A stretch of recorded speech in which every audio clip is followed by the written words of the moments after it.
వినాయక చవితి సందర్భంగా big update expect చేసిన fans కు మరోసారి షాక్ ఇచ్చింది గేమ్ చేంజర్ టీం. 2 రోజులుగా అప్డేట్ వస్తుందంటూ ఊరించిన చిత్ర యూనిట్ ఫైనల్ గా కొత్త పోస్టర్ తో సరిపెట్టేసింది. దీంతో మరోసారి మేకర్స్ మీద ఫైర్ అవుతున్నారు mega fans.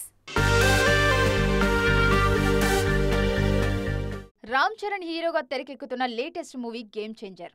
Great director Shankar దర్శకత్వంలో తెరకెక్కుతున్న ఈ సినిమా 3 ఏళ్లుగా షూటింగ్ స్టేజ్ లోనే ఉంది. అప్డేట్ కోసం చాలా రోజులుగా ఫ్యాన్స్ డిమాండ్ చేస్తున్నా యూనిట్ సైడ్ నుంచి మాత్రం పెద్దగా రెస్పాన్స్ రావడం లేదు. షూటింగ్ స్టార్ట్ అయిన 3 ఏళ్ల తర్వాత ఫస్ట్ సింగిల్ రిలీజ్ చేసింది గేమ్ చేంజర్ టీం. అది కూడా 3-4 వాయిదాల తర్వాత. అంతే, ఫస్ట్ సింగిల్ రిలీజ్ తర్వాత మళ్లీ సైలెంట్ మోడ్లోకి వెళ్లిపోయింది యూనిట్.